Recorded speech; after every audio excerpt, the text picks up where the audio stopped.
اللہ الرحمن الرحیم پڑھیے الصلاۃ والسلام علیک یا رسول اللہ وعلی آلک واصحابک یا سیدی یا حبیب اللہ الصلاۃ والسلام علیک یا رحمۃ للعالمین وعلی آلک واصحابک یا سیدی یا حبیب اللہ۔ چند باتیں آپ کے گوش گزار کر کے گفتگو سمیٹ لوں گا۔ دعا ہے اللہ حق بیان کرنے کی توفیق عطا فرمائے اور قابل عمل باتوں پر ہم سب کو عمل کر کے زندگی کی راہوں کو درست کرنے کی توفیق عطا فرمائے۔ ارشاد باری تعالیٰ ہے وَلَوْ كُنْتَ فَظًّا غَلِيظَ الْقَلْبِ لَانفَضُّوا مِنْ حَوْلِكَ، فرمایا محبوب اگر آپ کا دل سخت اور مزاج تند ہوتا تو یہ لوگ آپ کے گرد کبھی بھی نہ بیٹھتے۔ جب غزوہ خیبر ہوا تو کچھ لوگ پلٹ گئے، دوبارہ حضور کی خدمت میں حاضر ہوتے ہیں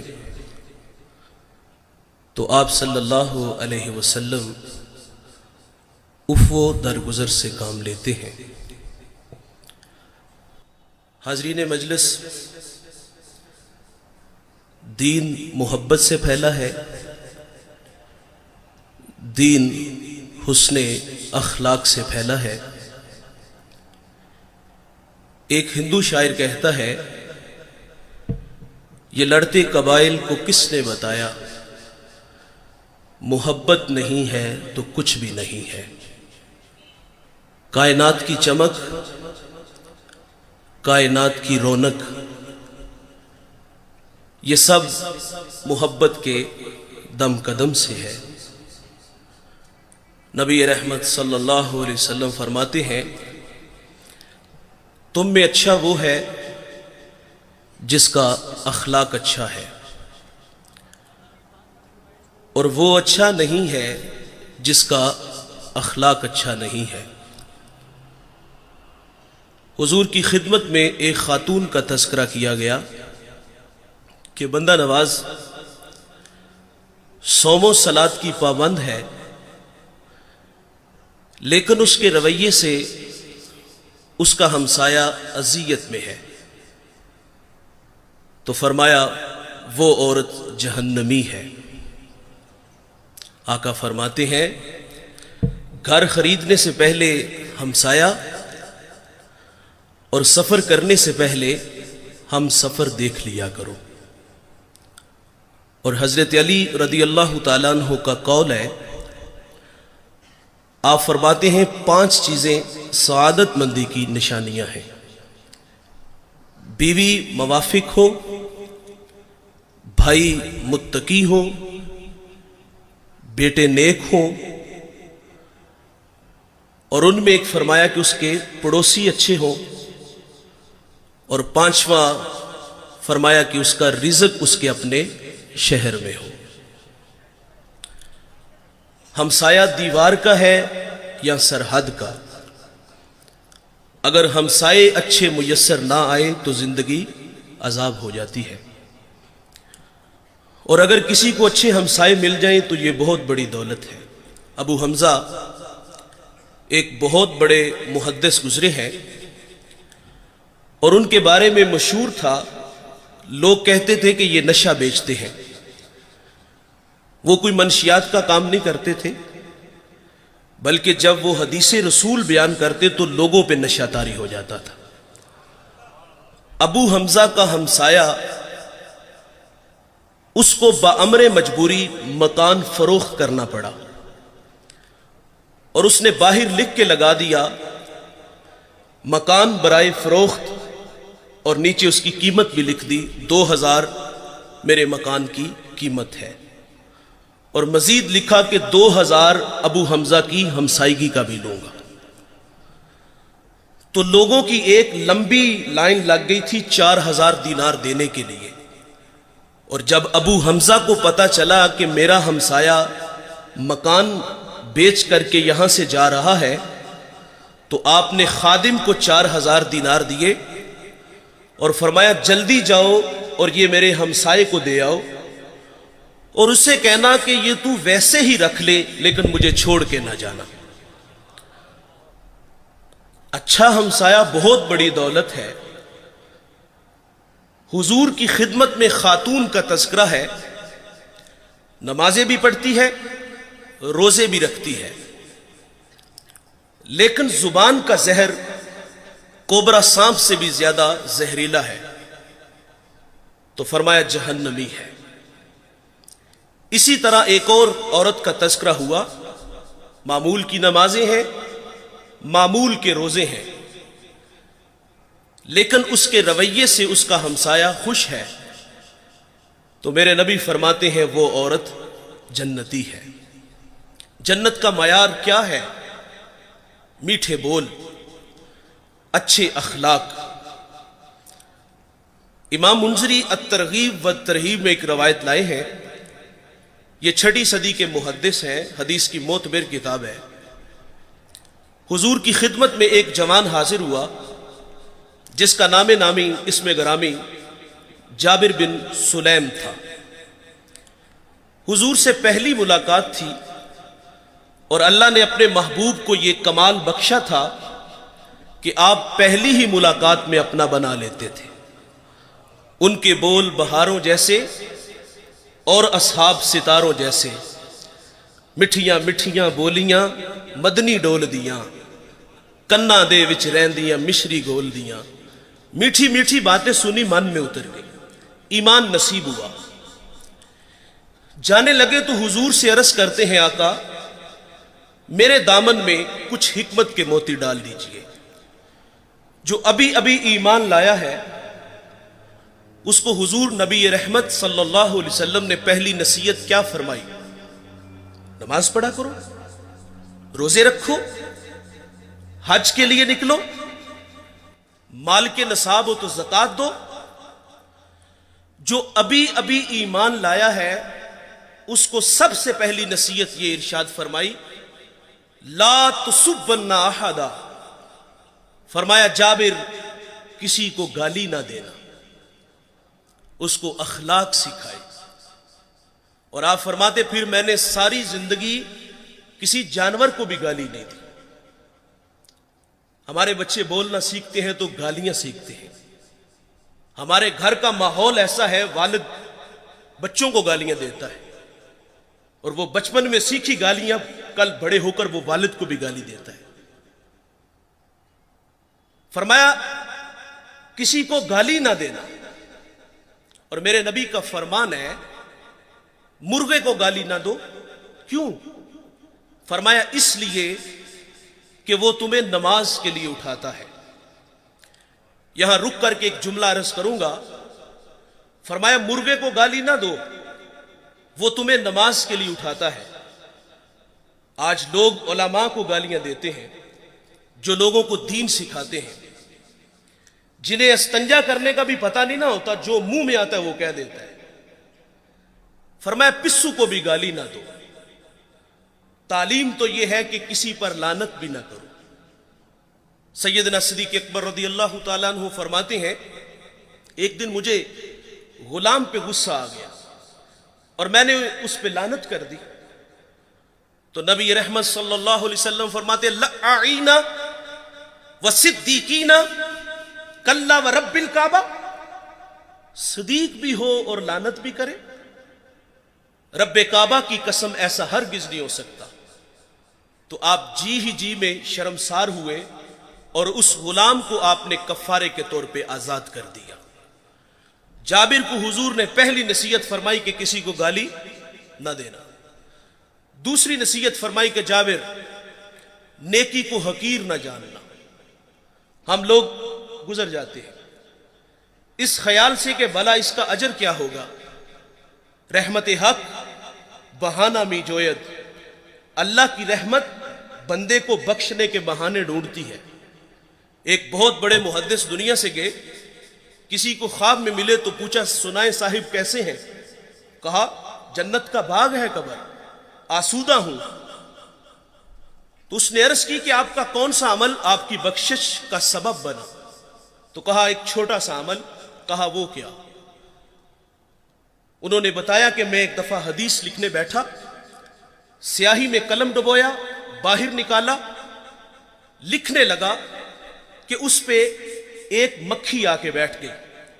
فرماتے میں نے اس خیال سے قلم کو روک لیا کہ یہ مخلوق خدا ہے, پیٹ کی پیاس بجھا لے میں پھر لکھ لوں گا.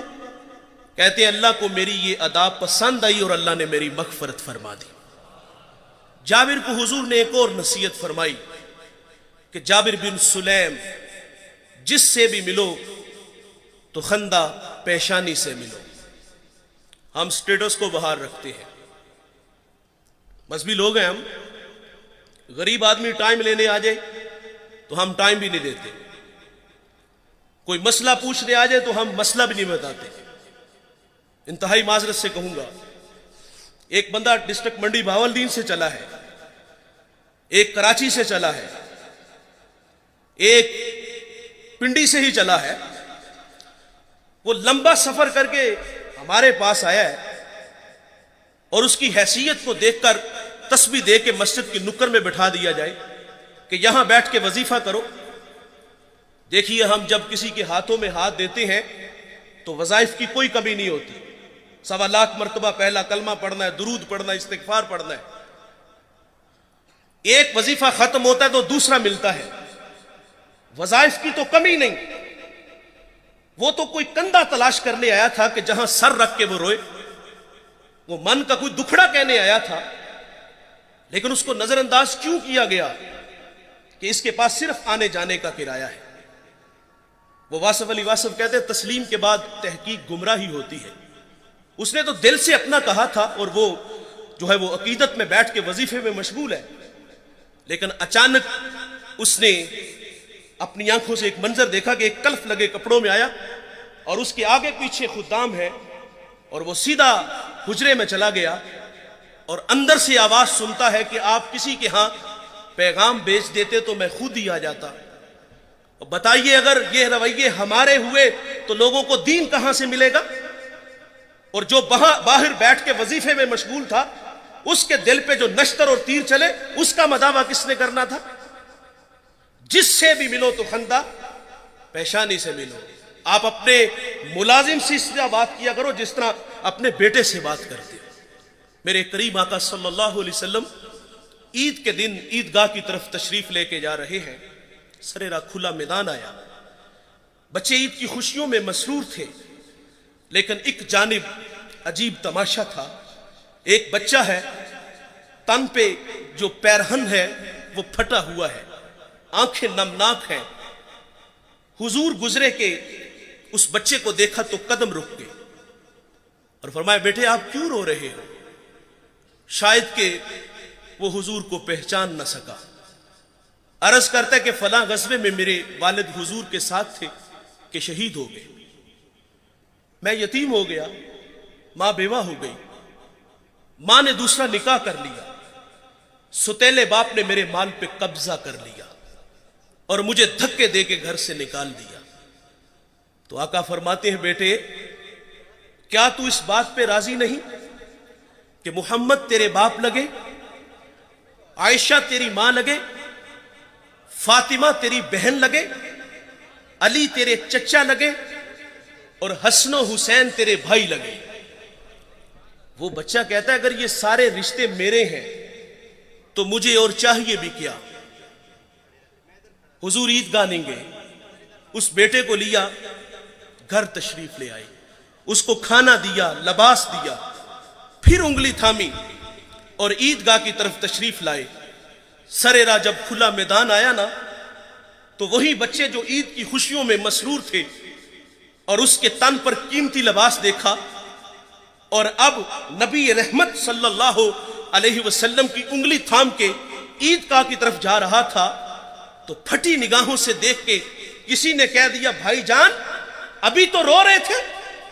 اب فخر سے کہتا ہے میں بھوکا تھا مجھے کھانا ملا, میں ننگا تھا مجھے لباس ملا, میں یتیم تھا مجھے ابو جی محمد ملے، عائشہ ماں ملی، فاطمہ بہن ملی، علی چچا ملے، حسن و حسین بھائی ملے۔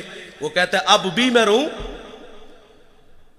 جس سے بھی ملو تو خندہ پیشانی سے۔ امام راضی ایک یتیم کا تذکرہ کرتے ہیں، جب اس کا والد دنیا سے چلا گیا تو ماں کے تن پہ جو قمیض تھی وہ جگہ جگہ سے پھٹی ہوئی تھی۔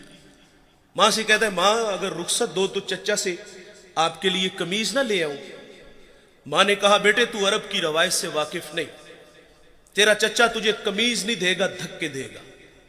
بچپنے کی معصومیت تھی کہ محبت میں ماں سے الجھ بیٹھا۔ کہتا ہے ماں کیوں نہیں دے گا، میرے والد کا بھائی ہے، بہت سارے حق بنتے ہیں۔ جب ضد بڑی تو ماں نے اجازت دے دی۔ یہ بچہ چچا کے دروازے پہ آیا، دستک دی، چچا کے بیٹے باہر آئے اور یہ ان سے باتیں کرنے لگا۔ اس نے کیا کہا ہوگا کہ چلو باہر کھیلنے چلتے ہیں، یا کوئی کل کا پروگرام بنانے گیا تھا؟ نہیں دوستو، وہ کیا کسی مفکر نے کہا تھا کہ غریب کی جوانی جنگل کا پھول اور سردیوں کی چاندنی یوں ہی بیکار جاتی ہے۔ غریب کو تو جوانی میں بال سنوارنے کا بھی موقع نہیں ملتا۔ یقیناً اس نے کہا ہوگا کہ تمہاری چچی کے تن پہ جو قمیض ہے وہ جگہ جگہ سے پھٹی ہوئی ہے اور میں سوالی بن کے تمہارے دروازے پر آیا ہوں۔ ابھی یہ باتیں ہو رہی تھی کہ چچا بھی آ گیا۔ چچا نے بھتیجے کو دیکھا تو کیا بچھڑا بھائی یاد آ گیا؟ نہیں۔ کیا آنکھیں نمناک ہوئیں؟ نہیں۔ کیا دل میں کوئی گداز اترا؟ نہیں دوستو۔ کیا شفقت کے لیے اس نے بازو پھیلائے؟ نہیں میرے بھائی، اس نے اپنے بچوں کو کمرے میں بھیجا اور یتیم کو دھکا دیتے ہوئے کہتا ہے منحوس پلٹ جا، کہیں تیری نحوست کی وجہ سے میرے بچے یتیم نہ ہو جائیں۔ آپ گینا دل ٹوٹ گیا، آنکھوں سے آنسو بہہ نکلے۔ آقا فرماتے جب یتیم روتا ہے تو اللہ کا عرش بھی کانپ اٹھتا ہے۔ یہ دکھتا ہوا دل لے کے واپس پلٹا، سرے راہ حضور کے غلام سے ملاقات ہوئی۔ اس نے کہا بچے کیوں رو رہے ہو؟ کسی نے مارا؟ کسی نے دل دکھایا؟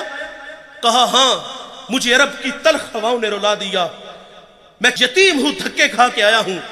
تو کہا بیٹے گھبرا نہیں، اس دنیا میں وہ آ گیا ہے جو دکھیوں کے دکھ بانٹتا ہے، جو بے سہاروں کو سہارا دیتا ہے، وہ نبیوں میں رحمت لقب پانے والا، مرادیں غریبوں کی بھر لانے والا، وہ اپنے پراؤں کا غم کھانے والا، مصیبت میں غیروں کے کام آنے والا۔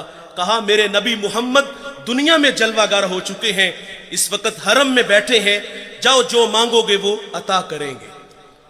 یہ بچہ گھر آیا، ماں نے کہا بیٹے تجھے منع کیا تھا۔ کہا ماں تو نے سچ کہا، لیکن ماں عرب کا معاشرہ ابھی اتنا بھی بے رحم نہیں ہوا۔ سنا ہے ماں ایک ایسا ہے جو جھڑکتا نہیں، ایک ایسا ہے جو جھولی بھرتا ہے۔ ماں کہتی بیٹے وہ کون ہے؟ اس نے کہا زمانہ اس کو محمد صلی اللہ علیہ وسلم کے نام سے جانتا ہے۔ جب حضور کا نام سنا تو ماں چونک سی جاتی ہے۔ کہا بیٹے نہیں جانے دوں گی۔ کہا ماں کیوں نہیں جانے دو گی؟ تو والدہ کہتی سنا ہے جو اس سے ملتا ہے وہ اپنی باتیں بھول جاتا ہے اور اس کے دین دھرم کو قبول کرتا ہے۔ اس نے کہا ماں میں نے قمیض لینی ہے، دے دیں گے ٹھیک، نہیں تو لوٹ آؤں گا۔ یہ بچہ حضور کی خدمت میں حاضر ہوا۔ اس پہ کچھ تقاضے بنتے تھے، مانگنے کے کچھ آداب ہوتے ہیں نا۔ سائل ہمارے دروازوں پر بھی آتے ہیں اور کیا کچھ نہیں ہمیں کہتے، سیٹھ صاحب، شیخ صاحب، مولانا صاحب، کاروبار کے لیے دعائیں، بچوں کو دعائیں، پھر مٹھی آٹا یا 2 آنے ملتے ہیں۔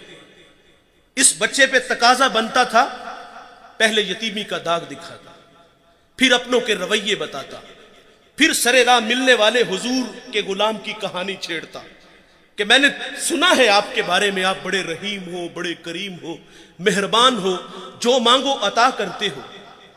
اتنا تو حق بنتا تھا، لیکن دوستو اس بچے نے کوئی ایسی بات نہیں کی۔ اس نے آگے کہا جناب والا میں نے آپ کے دین کو قبول نہیں کرنا، میں آپ سے ایک قمیض لینے آیا ہوں، میری ماں کے تن پہ جو قمیض ہے وہ جگہ جگہ سے پھٹی ہوئی ہے۔ حضور ناراض نہیں ہوتے،